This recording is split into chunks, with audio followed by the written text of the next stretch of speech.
안녕하세요. 하나님의 구원 이야기 특별계시의 역사에 대해서 시리즈 특강을 하고 있는 온누리엠 센터 이재원 목사입니다. 그동안 제가 지난번 강의까지 7강 동안은 에덴 동산으로부터 시작해서 노아 시대 전후하고 족장 시대 그리고 모세 시대에 걸친 특별계시의 역사를 살펴봤습니다.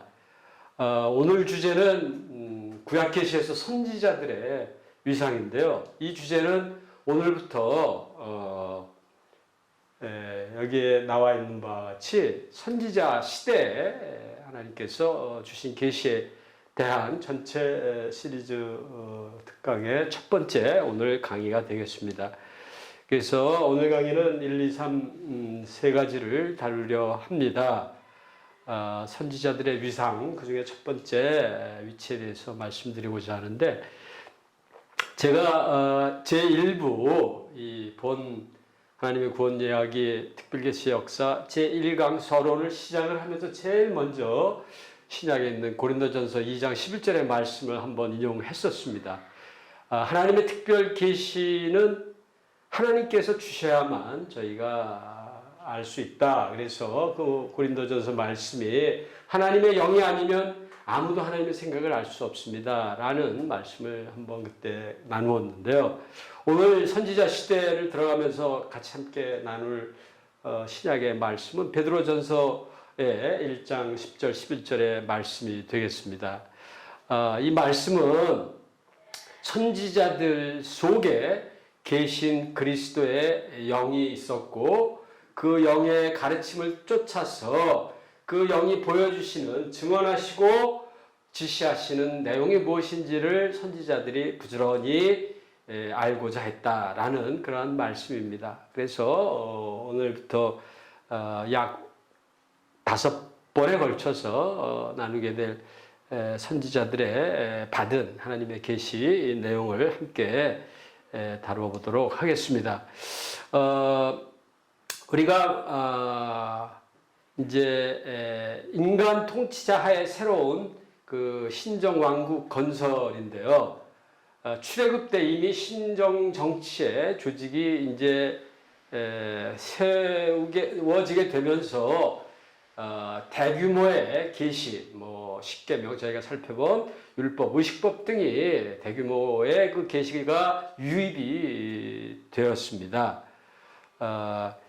그 후에 이제 이 선지자 시대에 본격적으로 들어오면서 인간 통치하에 그 신정 왕국이 새롭게 그 건설되어지는데요.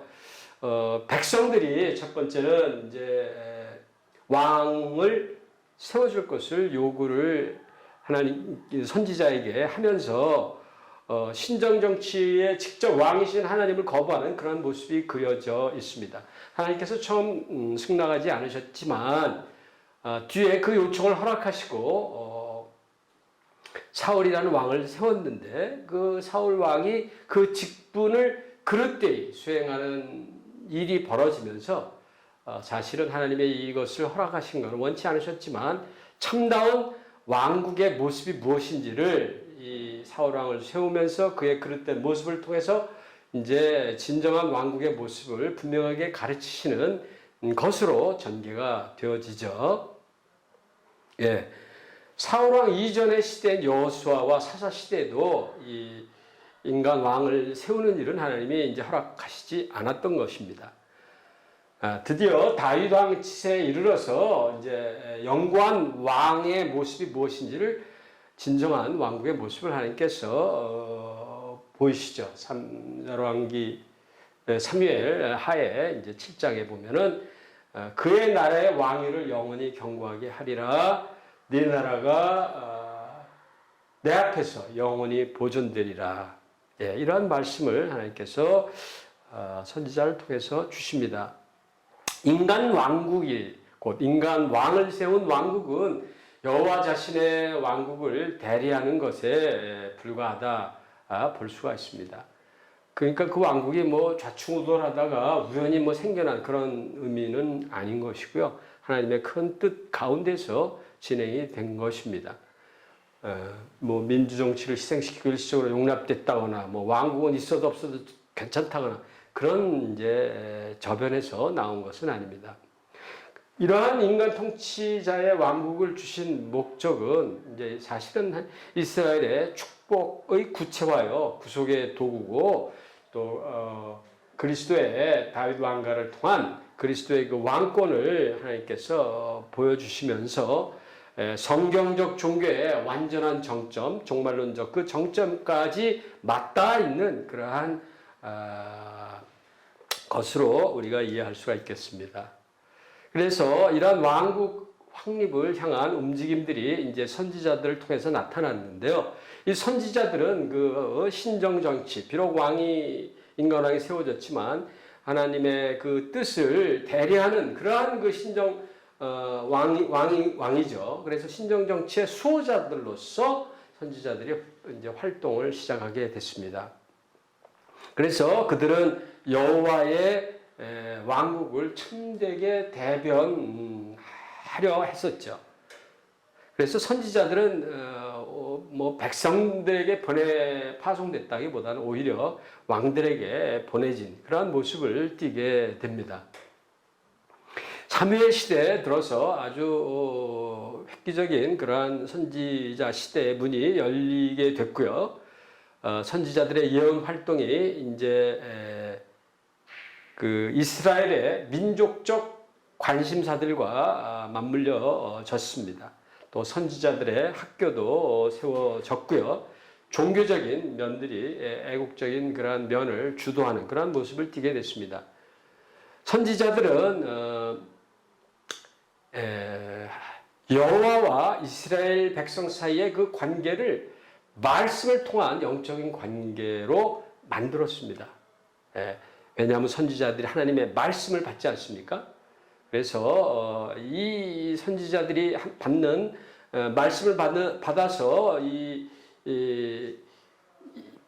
백성들에게 또 왕에게 증거하는 이러한 것들이 비로소 말씀을 기반으로 하는 그러한 진리와 믿음의 그러한 성서의 그 종교가 되었던 것입니다.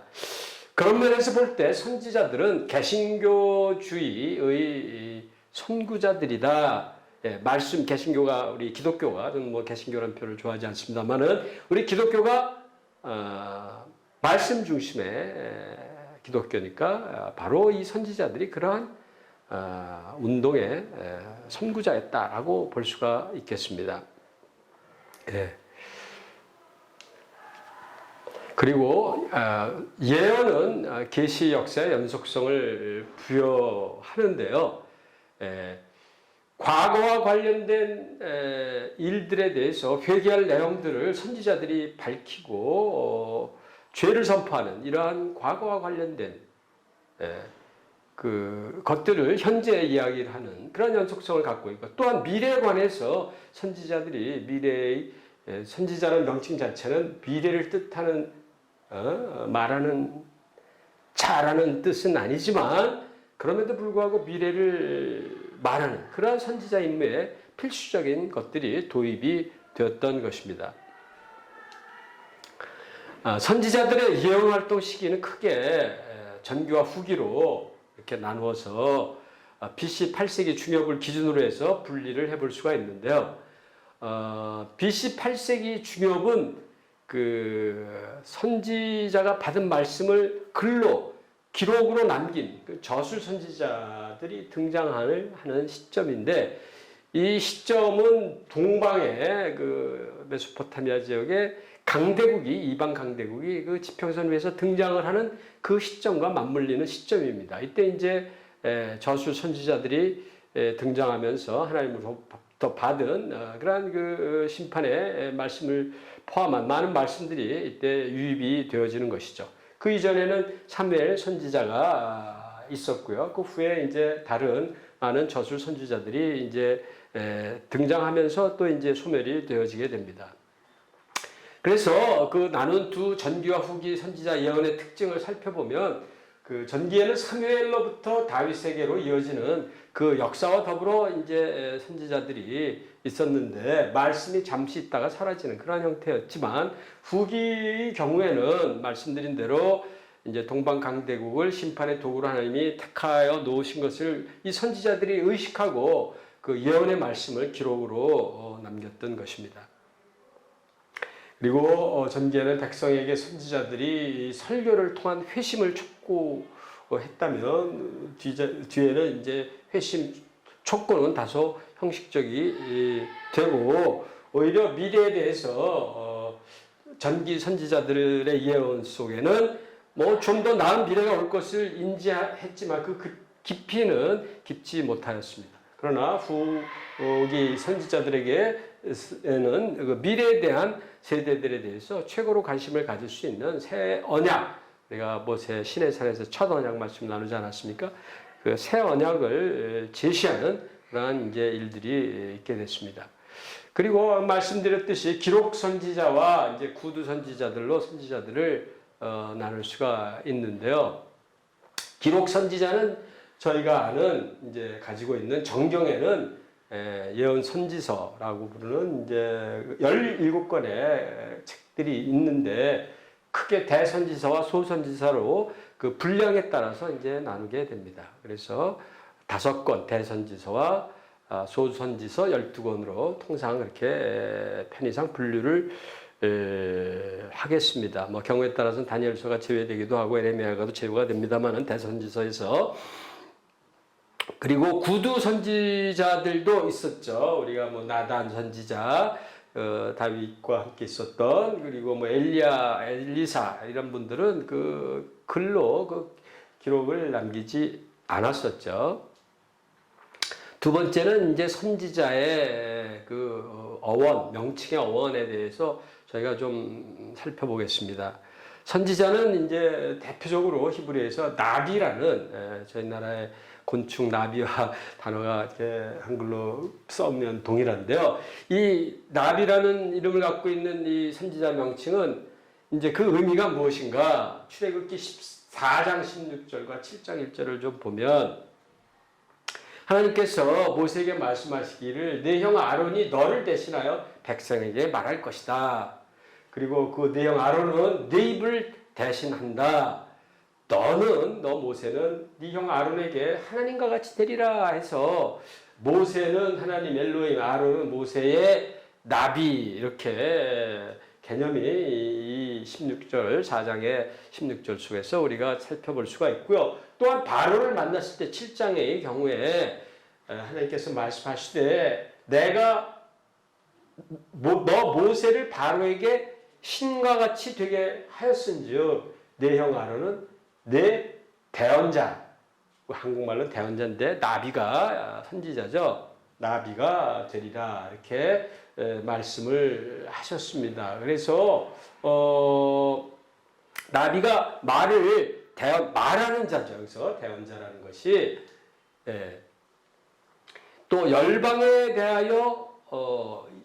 대해서 예레미야 선지자는 하나님의 나비가 됐습니다. 하나님께 말씀을 받아서 말하는 자라는 것이죠. 예레미야 1장에 나오는 말씀입니다. 너를 여러 나라의 나비로 내가 세웠다. 받은 말씀을 여러 나라에 선포하는 그러한 자라는 뜻이 되겠습니다. 그래서 나비는 신적인 존재, 곧 여호와를 위해서 지명받은 정규 대변자, 뭐 우리가 정규 대변자가 정치적으로도 뭐 어디 청와대를 대변하는 뭐 그러한 대변자가 있듯이 하나님을 위한 정규 대변자다라고 스피커라고 볼 수가 있겠습니다. 그리고 이 나비는 다른 말씀만 전하는 것이 아니라 하나님의 신적인 권위와 전능함도 어느 정도 전달하는 그러한 독특한 대언이었습니다. 또 신약에 들어와서 헬라어 성경으로 표현된 헬라어 단어는 같은 이 나비를 뜻하는 프로페테스라는 단어가 있습니다. 원래 이 단어 뜻은 뭐 다른 뜻이지만 바로 이 나비 정규 대변하는 하나님을 대변하는 그런 뜻으로 이 프로페테스가 쓰였습니다.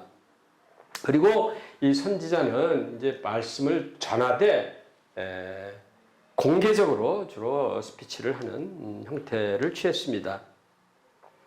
그래서 이 나비가 제정된 것에 대한 신학적인 의미는 구약의 종교가 여호와와 이스라엘 사이에 하나님 말씀을 듣고 대변하는 이러한 의식적인 교류가 있는 종교요, 계시의 종교요, 권위의 종교다라고 우리가 이 나비라는 선지자 직분을 통해서 하나님과 이스라엘 백성 사이의 그 관계를 이렇게 중요한 관계를 이제 알 수가 있는 것이죠. 하나님께서 지배하시고 사람은 듣고 복종하는 그러한 자세를 취하는 그런 종교인 것이죠. 또 이 선지자와 관련된 단어 가운데 우리 한글 성경에도 선견자라는 단어가 또 구별되어 있는데요. 이 단어는 히브리어의 로에나 호제라는 그 단어 표현을 가지고 있는데, 뭐 영어 번역으로는 뭐 본다라는 볼견자를 써서 seer 해서 눈으로 메시지를 접하는 그런 수동적인 경험을 갖는 자들에 대해서 물론 이제 귀로 듣는 것도 포함합니다만은 나비가 능동적인 하나님의 말씀 받고 능동적으로 말하는 거에 비해서 이들은 이제 눈으로만 그냥 감지하는 그러한 의미가 조금 수동적인 의미가 있는 경우입니다. 그리고 우리가 앞서 이제 하나님의 그 계시를 받는 형태 가운데 하나인 이상 또는 환상, 영어로는 비전이라는 단어를 쓰는 이러한 단어의 뿌리가 다 같은 여기서 나오는 로에 호제의 그 단어들의 뿌리와 같다라고 말씀을 드리가 있습니다. 그래서 이 단어가 두 단어를 더 말씀드렸지만 이 나비라는 단어가 갖고 있는 그 능동성, 말씀을 정규적으로 대변하는, 공적으로 대변하는 이러한 의미 때문에 선지자를 통상 뜻할 때 이 나비 단어가 주도적인 명칭으로서 사용이 되어집니다. 세 번째는 선지자들의 역사를 잠깐 살펴보겠습니다.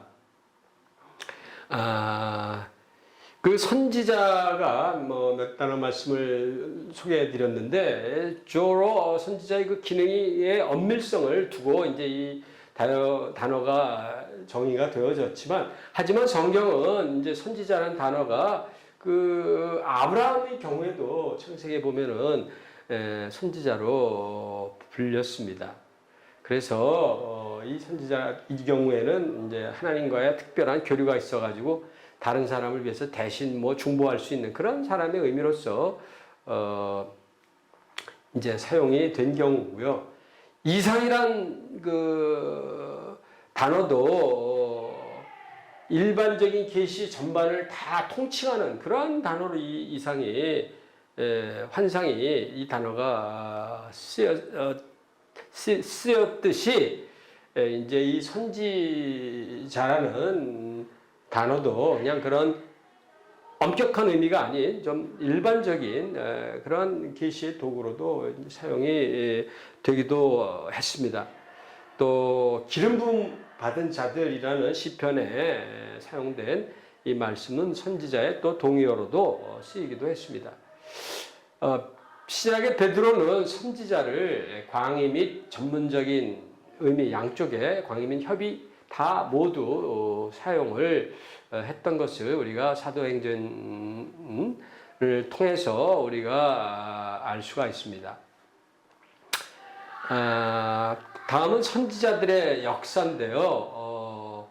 선지자 역사의 출발점은 모세 시대로 이스라엘 가운데 선지자들이 모세 시대에도 있었습니다. 물론 모세가 독특하고 좀 특출한 그러한 그 역할을 주도적인 계시 형태를 대변을 했습니다만은 민수기 11장 29절을 보면은 모세는 여호와의 백성들이 다 선지자였으면 좋겠다라는 그런 소원을 피력하는 말씀들이 있습니다. 뭐 선지자 어떤 기능적인 가치보다는 뭐 종교적인 그런 가치에 대한 열망을 표현했다고 볼 수가 있겠습니다. 또 이러한 기조가 예언의 역사 전체를 관통하면서 요엘서에 저희가 잘 아는 2장 28, 32절의 말씀을 보면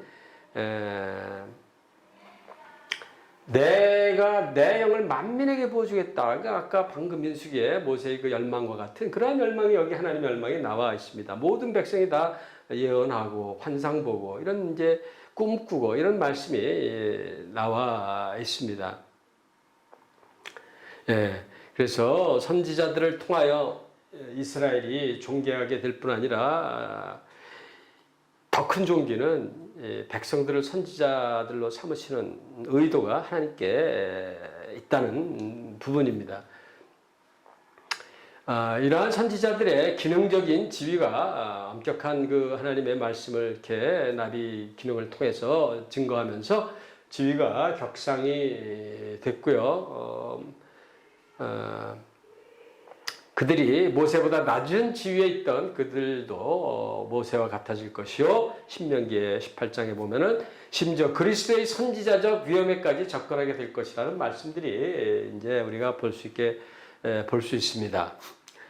다음은 이제 이 나비가 공적 신정적 직무를 직접 담당하는 이제 사무엘 시대에 들어오면서 강력하게 이러한 모습이 등장이 되는데요. 선지자들의 그 이후로 숫자가 증가를 하게 되고, 또 사울과 다윗의 시대 동안에는 이 공적 신정적 업무의 선지자들이 그 통치 권력이 타락했을 때 그들과 부딪히면서 반대 세력으로 남는 또 그러한 일들 속에서 더불어 거짓 선지자들도 등장하는 이제 이러한 모습들이 선지자들의 역사의 큰 흐름 속에 진행이 되고 있는 것이죠.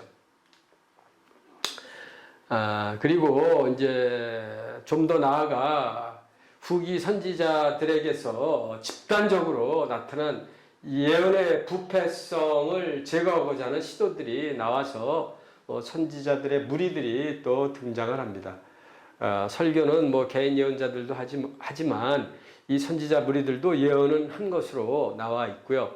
또 성전에서 노래하는 자들이 노래를 통해서 예언을 한 모습들이 또 기록이 되어 있습니다. 하지만 이 집단 선지자들은 이적을 행하는 능력은 없었습니다. 선지서가 17권이 있다고 말씀을 드렸는데요. 그 선지서별로 좀 짧게나마 특징을 보면 선지서 전체는 메시아가 오심을 기대하는 그러한 큰 방향성을 가지고 있고, 초기에 기록 선지자로 되어 있는 선지서들은 메시아에 의한 국가 회복을 기대하면서, 또 다음 이사야와 미가서는 그리스도의 오심을 통한 세계 구원을 예언을 했습니다. 또한 오바댜, 요나, 나훔, 하박국, 스바냐 등은 하나님이 민족에게 내릴 징벌을 경고를 하죠. 예레미야, 에가는 하나님이 택한 백성에게 내릴 징벌에 관한 슬픔을 노래합니다. 예레미야서는 대선지서 중에 하나죠. 그리스도 안에서 언약의 재확인을 기대합니다. 그 새 언약의 언급이 나옵니다. 또 에스겔서는 이스라엘 민족의 종교적 회복을 기대하고, 다니엘서는 정치적 회복을 예언을 합니다. 또 바벨론 포로 이후에 이제 학개와 스가랴서가 있는데요. 이스라엘 백성의 종교적 재건을 권면했죠. 반면에 말라기는 사회적, 도덕적 재건을 권면합니다. 오늘 말씀 여기서 마치도록 하겠습니다. 감사합니다.